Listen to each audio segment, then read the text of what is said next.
Mi van? Hol a többi pénz?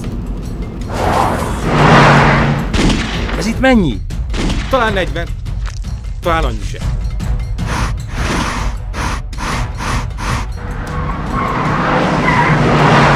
De te 50-et mondtál. Tehát ez karcsú, nem igaz? Karcsúbb egy fél millával.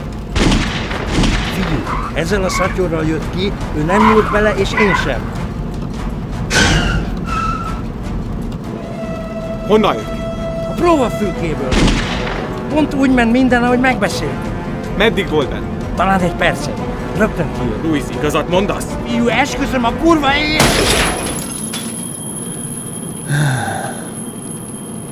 Ezzel a szatyorral jött ki, és én elvettem tőle. És aztán? A parkolóba ment. Ahol lelőtted. Így van.